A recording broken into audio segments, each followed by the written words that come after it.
नमस्कार दोस्तों, तेजस एकेडमी में आपका स्वागत है। डिक्टेशन एनसीईआरटी बुक और अन्य पत्रिका से रहेगा।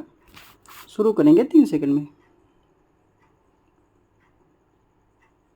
यह पहले ही सैद्धांतिक रूप से उल्लेखित किया जा चुका है कि किसी अर्थव्यवस्था की केंद्रीय समस्याओं को सुलझाने के लिए एक से अधिक विधियां होती हैं। ये भिन्न भिन्न क्रियाविधियां सामान्यतः इन समस्याओं के लिए भिन्न समाधान प्रस्तुत कर सकती हैं, जिसके कारण अर्थव्यवस्था में संसाधनों के विनिधानों में अंतर हो सकता है और उत्पादित वस्तुओं तथा सेवाओं के अंतिम मिश्रण के विनिधान में भी अंतर हो सकता है। इस कारण यह समझना अत्यंत आवश्यक है कि इन वैकल्पिक क्रियाविधियों में से कौन सी क्रियाविधि किस अर्थव्यवस्था की दृष्टि से सामान्यतः अधिक अच्छी रहेगी। अर्थशास्त्र में हम विभिन्न क्रियाविधियों का विश्लेषण करते हैं तथा इनमें से प्रत्येक क्रियाविधि के उपयोग से होने वाले संभावित परिणामों का विश्लेषण करने का प्रयत्न करते हैं।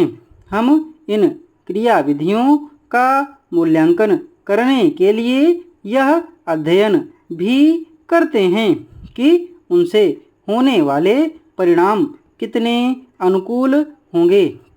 प्रायः सकारात्मक आर्थिक विश्लेषण तथा आदर्शक आर्थिक विश्लेषण में इस आधार पर अंतर किया जाता है कि क्या हम किसी क्रियाविधि के अंतर्गत होने वाले कार्यों का पता लगाने का प्रयास कर रहे हैं अथवा उसका मूल्यांकन करने का सकारात्मक आर्थिक विश्लेषण के अंतर्गत हम यह अध्ययन करते हैं कि विभिन्न क्रियाविधियां किस प्रकार कार्य करती हैं, जबकि आदर्शक आर्थिक विश्लेषण में हम यह समझने का प्रयास करते हैं कि ये विधियां हमारे अनुकूल हैं भी या नहीं।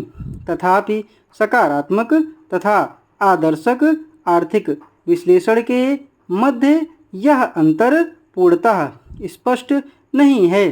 सकारात्मक तथा आदर्शक विषय केंद्रीय आर्थिक समस्याओं के अध्ययन में निहित वे सकारात्मक और आदर्शक पहलू या प्रश्न हैं जो एक दूसरे से अत्यंत निकटता से संबंधित हैं तथा इनमें से किसी एक की पूर्णतः उपेक्षा करके अथवा अलग करके दूसरे को ठीक से समझ पाना संभव नहीं होता।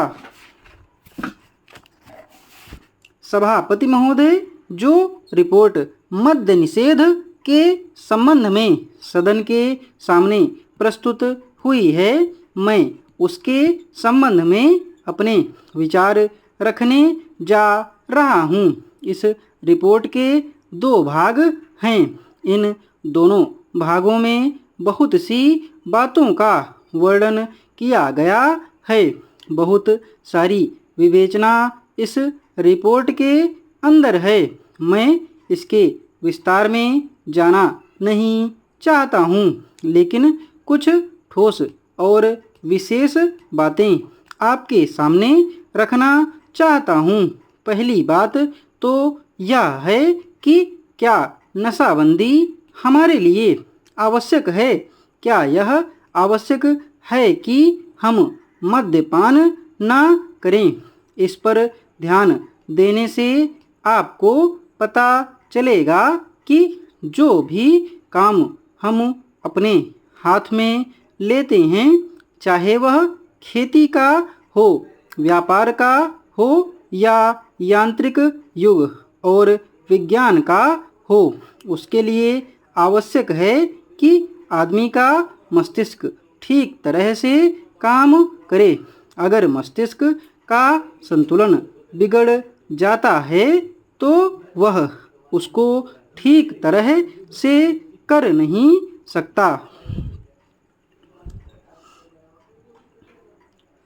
डिक्टेशन की स्पीड 90 शब्द प्रति मिनट रही है। इस डिक्टेशन की PDF और आउटलाइन आपको हमारे टेलीग्राम चैनल पर मिल जाएगी। टेलीग्राम चैनल का लिंक नीचे डिस्क्रिप्शन बॉक्स में, कमेंट बॉक्स में दिया हुआ है। धन्यवाद।